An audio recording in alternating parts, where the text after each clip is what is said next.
Okay, so now we're going to derive the derivatives of sine and cosine.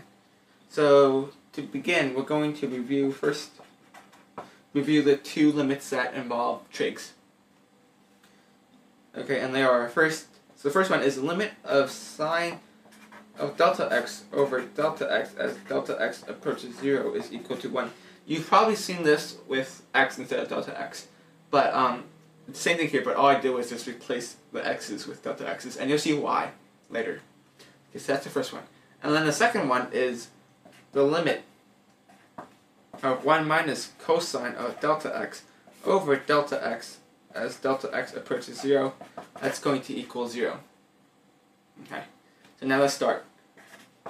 What is a derivative of sine of x? To answer this, we have to first review the first differentiation technique we learned. And that's, so the derivative of f of x is going to equal the limit as delta x approaches 0 of f of delta x plus x minus f of x all over delta x. Sort of squeezed it in here, but hopefully you remember it. Okay, so let's start. So then we just plug it in. So limit of sine of delta x plus x minus sine of x all over delta x as delta x approaches 0. We're going to use a rule here. Sine of a plus b is equal to sine of a times cosine of b plus cosine of a times sine of b. So this is going to equal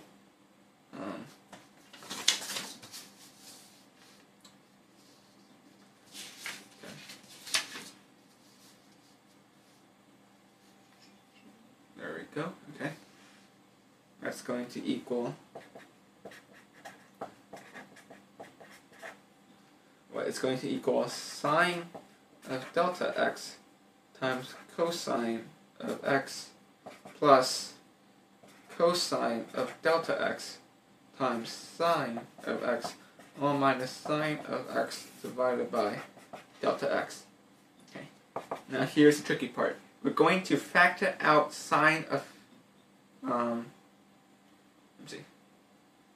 we're going to factor out sine of x, okay, from these two terms. That's it. We're going to factor out sine of x from these two terms. So there you go. So it's going to look like this. Sine of x times cosine of delta x minus 1, and then plus this remaining term, all divided by delta x. But we're going to now break this limit into two pieces. Right? We can do that because the limit of a sum is equal to the sum of limits.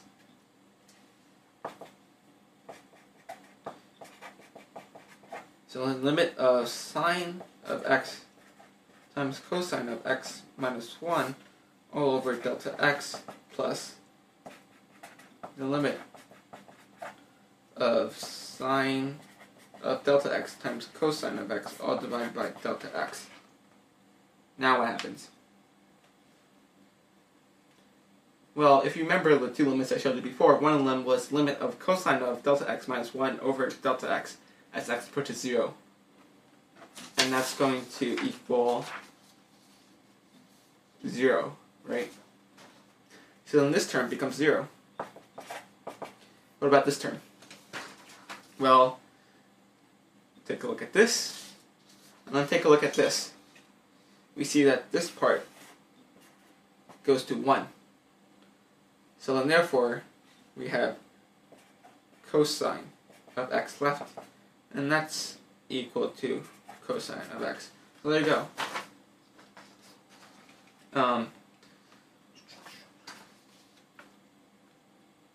The derivative of sine of x is equal to cosine of x.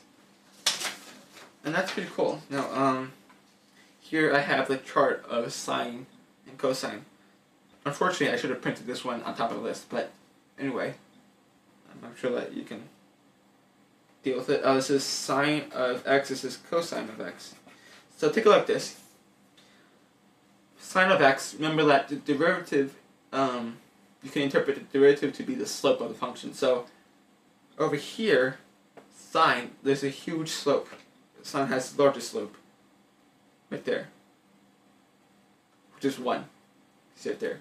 And then as you go to here, see if there's a horizontal line. So therefore, the slope is 0. And you can see cosine of x is 0 at that point. And then when you go down, right there, you have the sine reaches its sine reaches its steepest negative slope, -1. See right there, right? Sorry for moving these graphs around. Okay, so maybe this will help. There you go. All right, and then when you reach here, you see that there's a flat slope here. The slope is equal to 0. And indeed, cosine of x is 0 there. And you can start the process again. See, the slope is 1 here, so cosine is 1. The slope here is 0, so cosine is 0. The slope of sine of x here is -1, so cosine of x is -1. So there you go.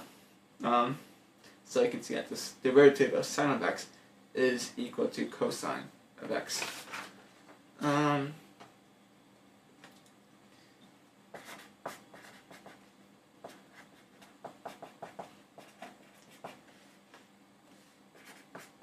You can derive cosine of x, also using the same method, but what that's going to come out to be is negative sine of x. Okay, so let's take a look here. So I'm telling you that the derivative of cosine of x is equal to negative sine of x. Negative sign, don't forget that. So let's take a look if that's true.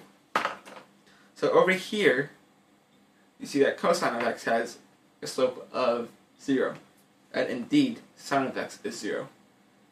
Over here, you see that cosine of x has you see that cosine of x has a slope of -1. Now remember that the derivative of cosine is negative sine, so you would expect sine to be 1 at that point. Because then 1 times -1 is -1. And then when cosine has a slope of 0, you see that sine is 0. And when cosine has a slope of positive 1, sine is going to be -1. And indeed it is. Right? So if you trace it here, you see that here, slope is 0, sine is 0. Okay, so now the slope is decreasing, negative, so then sine is going to increase because there's that negative sign there. And then here it's steepest, right there. Okay, and now cosine is going to, the slope of cosine is now going to increase. So then sine is going to decrease, and when the slope gets to 0, then sine is equal to 0. Okay. So there you go. So remember the swell, you see it so many times. So derivative of sine is cosine of x, and the derivative of cosine of x is equal to negative sine of x. Okay. See you later.